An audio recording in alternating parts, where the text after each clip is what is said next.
सरकार ने भारतीय वायुसेना को नई ताकत देने वाले एक बड़े समझौते पर कल हस्ताक्षर किए। भारत और फ्रांस के बीच 36 रफाल विमान की डील पक्की हो गई है। दिल्ली में भारत और फ्रांस के रक्षा मंत्रियों ने डील पर दस्तखत किए।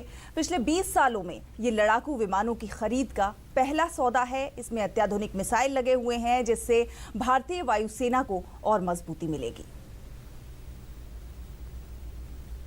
ये वो समझौता है जिसका देश को लंबे समय से इंतजार था।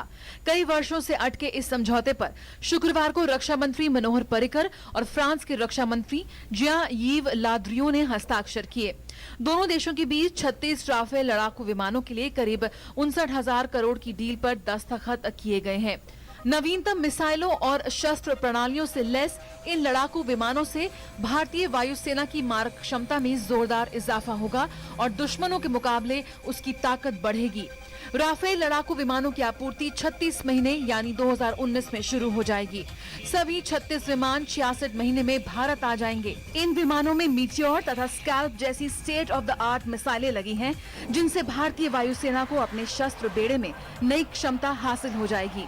भारत ने फ्रांस के साथ राफेल के बारे में इंटर गवर्नमेंटल एग्रीमेंट अंतर्देशीय समझौता कर लिया है, जिससे हमें एक पोटेंट इफेक्टिव फाइटर जो एयरफोर्स की एक अहम ज़रूरत थी वो मिलने का मार्ग खुला। ये 20 बरस में पहला एयर फाइटर के लिए पहला सौदा है। इन विमानों की खासियत इनकी बियॉन्ड विजुअल रेंज यानी BVR मेट्योर मिसाइल है। BVR मेट्योर मिसाइल का मतलब है भारतीय वायुसेना देश की भूभागीय सीमा में रहते हुए पाकिस्तान के अंदर और उत्तरी तथा पूर्वी सीमाओं के दूसरी ओर लक्ष्यों को निशाना बना सकती है। कुल 150 किलोमीटर की मारक क्षमता वाला ये रणनीतिक प्रक्षेपास्त्र हवा से हवा में निशाना साध सकता है। फिलहाल पाकिस्तान के पास केवल 80 किलोमीटर की मारक क्षमता वाली BVR है।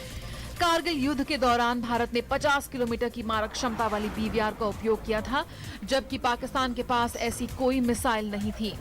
स्कैल्प लंबी दूरी की हवा से सतह में मार करने वाली क्रूज मिसाइल है, जिसकी मारक क्षमता 300 किलोमीटर है।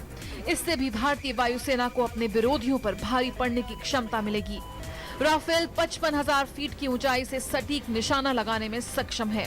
राफेल विमान 1 मिनट में 60,000 फुट की ऊंचाई तक जा सकता है। यही नहीं, ये इसकी गति 2,500 किलोमीटर प्रति घंटे तक जा सकती है। राफेल में 1.30 mm की गन है, जो एक बार में 125 राउंड फायर करती है। राफेल खराब मौसम में भी आसानी से उड़ सकता है और ऊंचे पहाड़ी इलाकों में लड़ने में माहिर है। राफेल में अत्याधुनिक प्रकार के रडार सिस्टम भी लगे हैं। I wish Rafale deal had taken faster, and at least our squadron strength could have been built up, and we should have had gone for more than at least 4 squadrons and not 2 squadrons. But since we have got it, but then we have to look at the aspect of development of aircraft at home, Make in India project. प्रधानमंत्री नरेंद्र मोदी ने 16 महीने पहले अपने France दौरे के समय इन लड़ाकू विमानों को खरीदने की भारत की योजना का ऐलान किया था। भारत अंतर्राष्ट्रीय सीमाओं पर सुरक्षा व्यवस्था को और मजबूत करना चाहता है, इसलिए राफेल विमान खरीदे जा रहे हैं।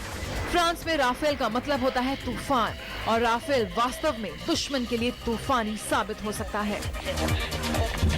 इन 36 फाइटर जेट्स के लिए फ्रांस को 8.2 बिलियन यूरो से नीचे आकर 7.8 बिलियन यूरोस पे आना पड़ा, और इस डील में 75% सर्विसेबिलिटी है और साथ में मीटियोर नाम की मिसाइल्स और आर्मामेंट पैकेजेस भी हैं। कैमरा पर्सन संजय जेना के साथ नई दिल्ली से मैं नंदिता डागर, DD न्यूज के लिए।